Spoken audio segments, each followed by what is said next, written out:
어느 작은 마을에 세워진 오래된 하숙집이 있었다. 이 하숙집은 아주 오래된 목재로 지어진 3층 건물로 한때는 많은 여행자와 학생들이 머물렀지만 지금은 거의 잊혀진 채 세월의 흔적만 간직한 채 서 있었다. 그런데 이곳에는 이상한 소문이 돌고 있었다.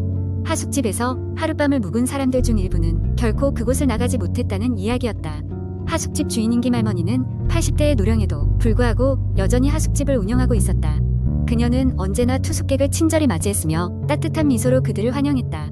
하지만 그녀의 방에 걸려있는 오래된 사진 속에서도 변함없는 그 미소는 누군가에게는 이상하게 보였다. 사진 속의 그녀와 지금의 김할머니가 너무나 똑같았기 때문이다. 시간이 멈춘 듯한 그녀의 모습은 사람들에게 미묘한 불안감을 안기곤 했다. 어느 날 도시에서 온 젊은 대학생 4명이 그곳을 찾았다. 그들은 근처에 있는 산에서 하이킹을 하기 위해 이틀 동안 머물기로 하고 방을 잡았다. 김할머니는 특유의 친절한 미소로 그들을 맞이하고 그들에게 방을 안내했다. 학생들은 방이 낡았지만 나름대로 운치가 있다고 생각하며 짐을 풀었다. 첫날 밤 학생들은 산에서 하루 종일 보낸 덕분에 몹시 피곤했다. 그들은 곧 잠자리에 들었지만 자정이 넘어서자 이상한 소리가 들리기 시작했다. 낡은 집이라 삐걱거리는 소리쯤으로 치부하려 했지만 점점 더 정확하고 규칙적인 발소리로 들려왔다. 마치 계단을 오르는 소리처럼 마음이 불편해진 한 학생이 조용히 문을 열고 복도로 나갔다. 그리고는 등골이 오싹해지는 광경을 목격했다. 흰색 한복을 입은 여인이 복도 끝에서 그를 바라보고 있었던 것이다. 그녀의 얼굴은 뿌옇고 선명하지 않아서 마치 상상 속의 그림자처럼 보였다. 도중에 그가 비명을 지르자 다른 학생들도 깨어나 복도로 나왔다. 하지만 여인은 이미 사라지고 없었다. 다음 날 아침 그들은 김할머니에게 그 일을 이야기했다. 할머니는 잠시 놀란 듯하다가 조용히 미소 지으며 가끔 오래된 집이 장난을 치긴 해요. 걱정 붙들어 매세요. 라고 말했다. 그녀는 여전히 침착한 얼굴이었다. 그러나 학생들은 마음이 놓이지 않았다. 그들은 그날 산을 다녀온 뒤 바로 짐을 싸서 하숙집을 떠나기로 결심했다. 그런데 이상한 일이 벌어졌다. 그들 중 한 명이 잠시 방에 머물렀다가 나오지 않았고 결국 찾을 수 없었다. 다른 3명은 필사적으로 친구를 찾았지만 그의 흔적은 어디에도 없었다. 결국 그들은 경찰에 신고했고 경찰은 하숙집을 수색하기 시작했다. 그러나 실종된 학생은 찾을 수 없었다. 그 후에도 몇 명의 투숙객이 김할머니의 하숙집에서 실종되었고 사람들은 그곳을 두려워하게 되었다. 몇 해가 흐르고 하숙집은 결국 폐쇄되었다. 김할머니는 그 후 더 이상 모습을 보이지 않았지만 그곳을 지나치는 사람들은 여전히 밤이면 하숙집 주변에서 이상한 발소리가 들린다고 했다. 그리고 폐쇄된 건물의 창문을 통해 어렴풋이 흐릿한 여인의 형상이 움직이는 게 목격되곤 했다.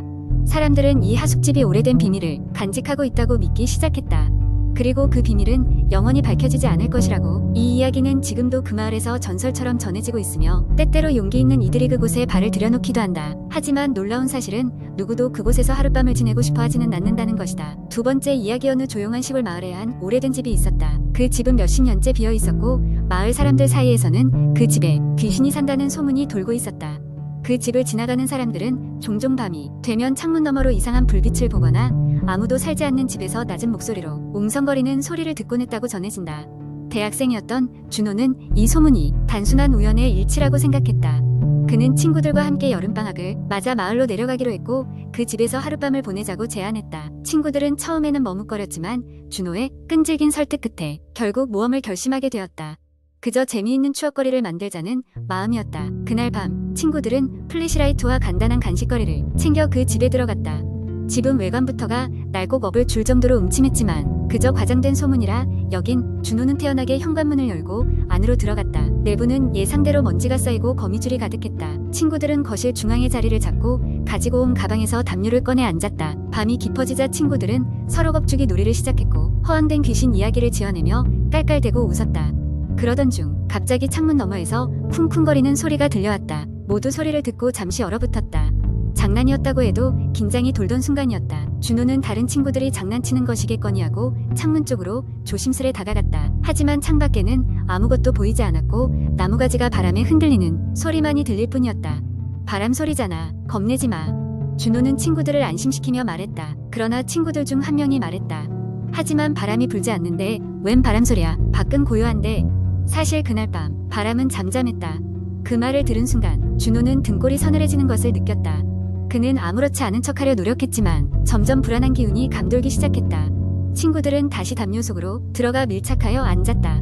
잠시 후 이번에는 집안 쪽에서 무엇인가 쓰러지는 소리가 들렸다. 모두가 놀라 소리를 지르며 일어섰다. 누가 있는 거 아니야? 친구 하나가 불안한 목소리로 물었다. 준호는 마음을 다잡고 플래시라이트를 더 밝게 켜고 소리가 난 방향으로 걸어갔다. 다른 친구들도 자연스럽게 그 뒤를 따랐다. 플래시라이트의 불빛이 부엌 쪽을 비추자 부엌 한켠에 놓여있던 접시들이 깨져 있는 것이 보였다.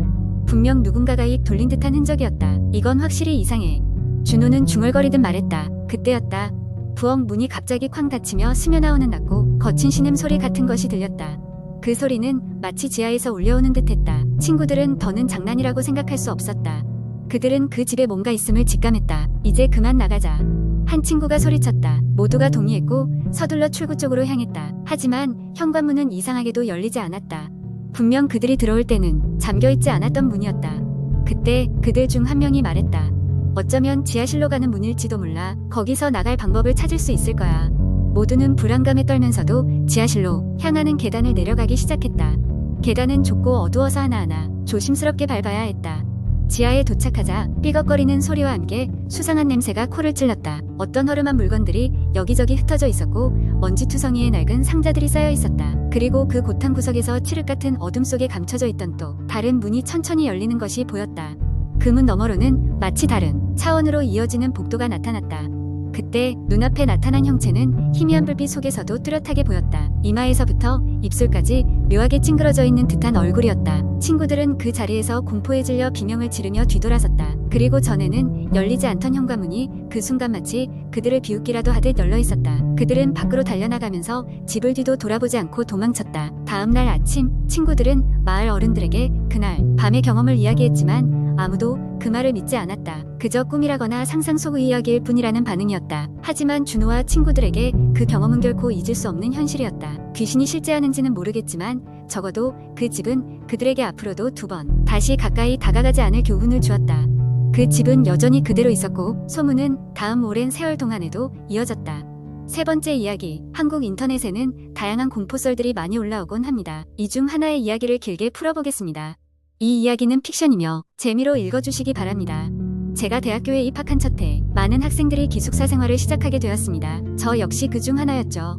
제 방은 3층 끝쪽에 위치해 있었고 룸메이트는 저와 고등학교를 함께 졸업한 친구였습니다. 우리는 두려움 반 설렘 반으로 첫 기숙사 생활을 시작했습니다. 처음 몇 주 동안은 모든 게 새로웠습니다.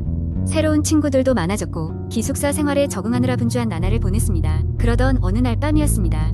밤늦게까지 과제를 하다가 룸메이트는 먼저 잠이 들었고 저는 조금 더 있다가 자야겠다고 생각했습니다. 그런데 자정이 넘은 시간이었을까요? 기숙사 복도에서 희미하게 꺽꺽이는 울음소리가 들리기 시작했습니다. 처음엔 TV 소리가 새어 들어오는 줄 알았지만 소리는 점점 또렷해졌습니다. 복도에서 들리는 것 같았습니다. 처음엔 방 안에서 듣고 무심코 넘겼지만 시간이 지날수록 그 소리는 더욱 가까워졌습니다. 마치 바로 문 앞에서 들리는 듯했죠. 혹시나 하는 마음에 문을 열고 확인했지만 복도에는 아무도 없었습니다. 단지 어두운 조명 아래에서 그 소리만이 울리고 있었죠. 저는 괜히 등골이 오싹해져 얼른 문을 닫고 침대로 돌아갔습니다. 할 수 있는 일이라곤 이불을 뒤집어 쓰고 잠을 청하는 것뿐이었죠. 다음 날 아침 룸메이트에게 어젯밤 일을 얘기했지만 그는 전혀 들은 게 없다고 했습니다. 살짝 소름이 돋았지만 그냥 제가 피곤해서 헛것을 들은 것이라고 생각하고 넘기기로 했습니다. 하지만 그날 밤 상황은 더 심각해졌습니다.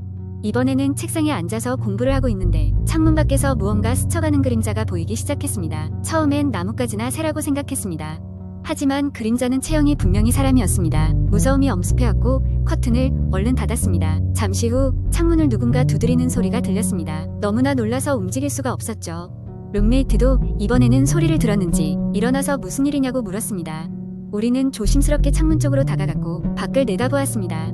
하지만 밖에는 아무도 없었습니다. 잔디밭 위에는 바람에 휘날리는 나뭇잎들만 보일 뿐이었습니다. 이번에는 정말로 기분이 나빠져서 기숙사 사감님께 말씀드리기로 했습니다. 다음날 사감님께 찾아가 이야기를 드렸습니다. 사감님은 한숨을 쉬더니 생각보다 진지하게 이야기를 들어주었습니다. 알고 보니 몇 년 전에 이 기숙사에서 한 여학생이 불의의 사고로 목숨을 잃었고 그 뒤로 종종 이상한 현상들이 보고되고 있었다는 것이었습니다. 사감님은 이런 일이 처음이 아니라며 학생들이 많이 무서워해서 이 방은 비어 있었다고 했습니다. 저는 그 이야기를 듣고 등골이 오싹해졌습니다. 귀신이라는 것을 믿지 않았지만 그 후로도 같은 이상현상이 반복되자 점점 두려워지기 시작했습니다. 다른 방으로 옮기게 해달라고 요청했고 다행히 그 요청이 받아들여져서 다른 층으로 방을 옮길 수 있게 되었습니다. 그 후로는 이상한 소리나 그림자를 보지 않게 되었습니다. 아직도 그날의 일들을 떠올리면 소름이 돋고 가끔 꿈에 나타나곤 합니다. 기숙사 생활은 여전히 이어지지만 그곳에서의 기억만큼은 아직도 잊을 수 없는 공포로 남아 있습니다. 이 이야기는 물론 허구입니다. 인터넷에서는 이러한 공포썰들이 사람들에게 스릴을 제공하기 위해 창작되곤 합니다. 항상 재미로 즐기시고 현실과 구분하시길 바랍니다.